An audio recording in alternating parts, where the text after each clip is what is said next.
ಎಲ್ರಿಗೂ ನಮಸ್ಕಾರ. Welcome back to mixed meal with Mahalakshmi YouTube channel. ಸಂಜೆ ಟೈಮಲ್ಲಿ ಸ್ನ್ಯಾಕ್ಸ್ ಆಗಿ ವಡೆ ತಿನ್ನಬೇಕು ಅನ್ನಿಸ್ತಾ ಇದೆ. ಬಟ್ ಉದ್ದಿನ ಬೇಳೆನೂ ನೆನೆಸಿಲ್ಲ, ಕಡಲೆಬೇಳೆನೂ ನೆನೆಸಿಲ್ಲ. ಹೇಗೆ ಮಾಡೋದು ಅಂತ ಇದ್ದರೆ ಒಂದ್ಸಲ ಈ ಥರ ಅವಲಕ್ಕಿ ಉದ್ದಿನ ವಡೆ ಮಾಡ್ಕೊಂಡು ನೋಡಿ. ತುಂಬ ಕ್ರಿಸ್ಪಿಯಾಗಿರುತ್ತೆ. 15 ನಿಮಿಷ ಸಾಕು ಈ ವಡೆ ಮಾಡೋಕ್ಕೆ. ಹಾಗಾದರೆ ರೆಸಿಪಿ ಸ್ಟಾರ್ಟ್ ಮಾಡೋಣ. ಫಸ್ಟು ನಾನಲ್ಲಿ ಒಂದು ಬೌಲಿಗೆ 2 ಕಪ್ ಆಗೋಷ್ಟು ಅವಲಕ್ಕಿನ ತೊಗೊಂಡಿದ್ದೀನಿ. ಯಾವ ಅವಲಕ್ಕಿನ ತೊಗೊಳ್ಳಿ. ಇದನ್ನು ನೀಟಾಗಿ 2ರಿಂದ 3 ಸಲ ಚೆನ್ನಾಗಿ ವಾಶ್ ಮಾಡಿ ಇದಕ್ಕೆ ಸ್ವಲ್ಪ ನೀರು ಹಾಕಿ ನೆನೆಸಿಡಿ. ನಾನು ಸ್ವಲ್ಪ ನೀರು ಜಾಸ್ತಿ ಹಾಕಿದ್ದೀನಿ. ಇದನ್ನು ಸ್ವಲ್ಪ ತೆಗೆದಿದ್ದೀನಿ. ಈ ಅವಲಕ್ಕಿ ನೆನೆಯೋಷ್ಟು ನೀರು ಹಾಕಿದ್ರೆ ಸಾಕು, ಜಾಸ್ತಿ ಹಾಕಬೇಡಿ.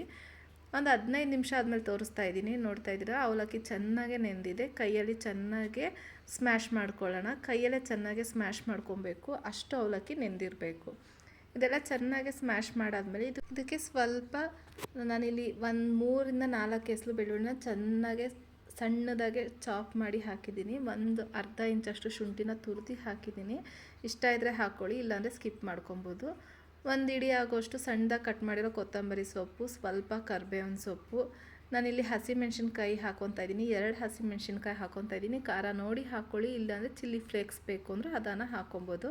ಒಂದು ಅರ್ಧ ಟೇಬಲ್ ಸ್ಪೂನ್ ಆಗೋಷ್ಟು ಜೀರಿಗೆ, ರುಚಿಗೆ ತಕ್ಕಷ್ಟು ಉಪ್ಪು ಹಾಕಿ, ಮತ್ತು ಒಂದು ಅರ್ಧ ಟೇಬಲ್ ಸ್ಪೂನ್ ಆಗೋಷ್ಟು ಚಾಟ್ ಮಸಾಲ ಹಾಕ್ಕೊತಾ ಇದ್ದೀನಿ. ಚಾಟ್ ಮಸಾಲ ಇದ್ದರೆ ಹಾಕ್ಕೊಳ್ಳಿ, ಇಲ್ಲದೇ ಇದ್ದರೆ ಸ್ಕಿಪ್ ಮಾಡಿ. ಚಾಟ್ ಮಸಾಲ ಹಾಕಿ ಟ್ರೈ ಮಾಡಿ, ಟೇಸ್ಟ್ ತುಂಬ ಚೆನ್ನಾಗಿರುತ್ತೆ. ರುಚಿಗೆ ತಕ್ಕಷ್ಟು ಉಪ್ಪು ಹಾಕಿ ಚೆನ್ನಾಗಿ ಕೈಯಲ್ಲೇ ನೀಟಾಗಿ ಸ್ಮ್ಯಾಶ್ ಮಾಡ್ಕೊಳ್ಳೋಣ. ಇದೆಲ್ಲ ಸ್ಮ್ಯಾಶ್ ಮಾಡಾದಮೇಲೆ 1 ಟೇಬಲ್ ಸ್ಪೂನ್ ಆಗೋಷ್ಟು ಅಕ್ಕಿ ಹಿಟ್ಟನ್ನ ಹಾಕ್ಕೊಬೇಕು. ಹಾಗಾಗಿ ಇದನ್ನು ಫಸ್ಟು ಕೈಯಲ್ಲಿ ಅವಲಕ್ಕಿ ಜೊತೆ ಚೆನ್ನಾಗಿ ಮಿಕ್ಸ್ ಮಾಡ್ಕೊಳ್ಳೋಣ.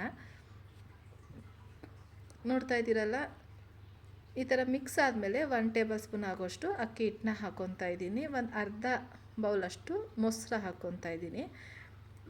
ಮೊಸರು ಬೇಡ ಅಂದರೆ ಚಿರೋಟಿ ರವೆ ಆ ಥರ ಏನಾನ ಹಾಕ್ಕೊಬೋದು. ಮೊಸರು ಹಾಕಿ ಅವಲಕ್ಕಿ ಹಾಕಿ ಮಾಡೋದ್ರಿಂದ ವಡೆ ತುಂಬ ಚೆನ್ನಾಗಿ ಬರುತ್ತೆ. ಮತ್ತು ಅಕ್ಕಿ ಹಿಟ್ಟು ಹಾಕಿರೋದ್ರಿಂದ ತುಂಬ ಕ್ರಿಸ್ಪಿಯಾಗೂ ಬರುತ್ತೆ. ಹಾಗಾಗಿ ಹಾಕಿದ್ದೀನಿ. ಇದನ್ನು ನೀಟಾಗಿ ನಾವು ಅಕ್ಕಿ ರೊಟ್ಟಿ ಎಲ್ಲ ಕಲಿಸ್ತೀವಲ್ಲ, ಆ ಬ್ಯಾಟರ್, ಆ ಕನ್ಸಿಸ್ಟೆನ್ಸಿ ಕಲಿಸ್ಕೊಂಡ್ರೆ ಸಾಕಾಗತ್ತೆ. ನೋಡ್ತಾ ಇದ್ದೀರಲ್ಲ, ಈ ಥರ ನೀರು ಹಾಕೋಕ್ಕೆ ಹೋಗಬೇಡಿ. ನೀವು ಹಾಕಿರೋ ಮೊಸರಲ್ಲೇ ಸಾಕಾಗತ್ತೆ. ಇದನ್ನು ನೀಟಾಗಿ ಕಲಿಸ್ಕೊಬೋದು. ಇದನ್ನು ಉಂಡೆ ಮಾಡಿಕೊಂಡು ನಾವು ಉದ್ದಿನ ವಡೆ ಆಕಾರಕ್ಕೋ, ಇಲ್ದೋರೆ ನಮಗೆ ಪ್ಲೇನ್ ಮಸಾಲೆ ವಡೆ ತಟ್ಕೊತಿರೋ ಆ ಥರನೋ, ಬೋಂಡಾ ಶೇಪಲ್ಲೋ, ಯಾವ ಶೇಪಲ್ಲಿ ಬೇಕಾದರೂ ಮಾಡ್ಕೊಬೋದು. ನಾನಿಲ್ಲಿ ಉದ್ದಿನ ವಡೆ ಶೇಪಲ್ಲಿ ಮಾಡ್ಕೊತಾ ಇದ್ದೀನಿ. ನೋಡ್ತಾ ಇದ್ದೀರಲ್ಲ, ನಾನು ಇದನ್ನು ಎಲ್ಲ ನೀಟಾಗಿ ಈ ಥರ ಮಾಡಿಟ್ಕೊಂಡಿದ್ದೀನಿ. ಎಣ್ಣೆನೂ ಕಾಯಕ್ಕೆ ಇಟ್ಟಿದ್ದೀನಿ. ಇವಾಗ ಎಣ್ಣೆಯಲ್ಲಿ ಬಿಡೋಣ. ಎಣ್ಣೆ ಲೋ ಫ್ಲೇಮಲ್ಲೇ ಇಟ್ಕೊಳ್ಳಿ. ಹೈ ಫ್ಲೇಮ್ ಇಟ್ಕೊಂಡ್ರೆ ಮೇಲ್ಗಡೆ ಕ್ರಿಸ್ಪಿ ಆಗುತ್ತೆ, ಒಳಗಡೆ ಬೆಂದಿರಲ್ಲ. ಸೊ ಹಾಗಾಗಿ ಲೋ ಫ್ಲೇಮಲ್ಲೇ ಇಟ್ಕೊಂಡು ಎಲ್ಲ ವಡೆನೂ ನೀಟಾಗಿ ಬೇಯಿಸ್ಕೊಬೇಕು. ಹಾಕಿದ ತಕ್ಷಣ ಎತ್ತಬಾರ್ದು. ಒಂದು 2ರಿಂದ 3 ನಿಮಿಷ, ಒಂದು 5 ನಿಮಿಷ ಹಂಗೆ ಬಿಡಿ. ಒಂದು ಸ್ವಲ್ಪ ಅದೇ ಮೇಲೆ ಬರುತ್ತೆ. ಆಮೇಲೆ ನೀಟಾಗಿ ಹಿಂಗೆ ಮಿಕ್ಸ್ ಮಾಡಿ ಮಾಡಿ ಮಾಡಿ ಮಾಡಿ ನೀಟಾಗಿ ಉದ್ದಿನ ವಡೆ ಕಲರಿಗೆ ಬೇಯಿಸ್ಕೊಂಡ್ರೆ ಯಮ್ಮಿಯಾಗಿರುವಂತಹ ಅವಲಕ್ಕಿ ಮಸಾಲೆ ವಡೆ ರೆಡಿ ಆಗುತ್ತೆ. ಒಂದ್ಸಲಿ ಟ್ರೈ ಮಾಡಿ ನೋಡಿ, ಇನ್ಸ್ಟೆಂಟಾಗಿ ಆಗುತ್ತೆ. ಇದೇ ಥರ ಇಷ್ಟು ಕಲರ್ ಬಂದಿದ್ರೆ ಸಾಕು, ಉದ್ದಿನ ವಡೆ ಕಲರ್ ಬಂದಿರುತ್ತೆ. ಇಷ್ಟು ಬಂದಿದ್ರೆ ಎತ್ತಿಟ್ಕೊಂಡು ನಾನು ನೆಕ್ಸ್ಟು ಎಲ್ಲ ಬಿಡ್ತಾಯಿದ್ದೀನಿ. ನೋಡ್ತಾ ಇದ್ದೀರಲ್ಲ ಎಷ್ಟು ಕ್ರಿಸ್ಪಿಯಾಗೆ ಬಂದಿದೆ ಅಂತ. ಸೂಪರಾಗಿತ್ತು. ಟೇಸ್ಟ್ ಮಾತ್ರ ಒಂದ್ಸಲಿ ನೀವು ಟ್ರೈ ಮಾಡಲೇಬೇಕು. ಬೇಗ ಇನ್ಸ್ಟೆಂಟಾಗಿ ವಡೆ ತಿನ್ನಬೇಕು ಅಂದಾಗ ಒಂದ್ಸಲ ಈ ಥರ ಟ್ರೈ ಮಾಡಿ. ರೆಸಿಪಿ ಹೇಗೆ ಬಂತು ಅಂತ ಮಿಸ್ ಮಾಡದೆ ಕಮೆಂಟ್ ಮಾಡಿ.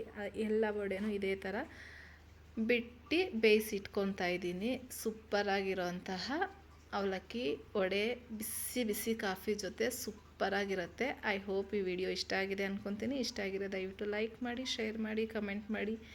ಸಬ್ಸ್ಕ್ರೈಬ್ ಆಗಿಲ್ಲ ಅಂದರೆ ಪ್ಲೀಸ್ ನನ್ನ ಚಾನಲ್ನ ಸಬ್ಸ್ಕ್ರೈಬ್ ಮಾಡಿಕೊಂಡು ಹೊಸಬ್ರಿಗೆ ಸಪೋರ್ಟ್ ಮಾಡಿ ಅಂತ ಕೇಳ್ತಾ ಇದ್ದೀನಿ. ಇದೇ ಥರ ಸಿಂಪಲ್ ಆ್ಯಂಡ್ ಟೇಸ್ಟಿ ರೆಸಿಪಿಯೊಂದಿಗೆ ಮತ್ತೆ ಸಿಗ್ತೀನಿ. Thank you for watching. Keep supporting. Bye.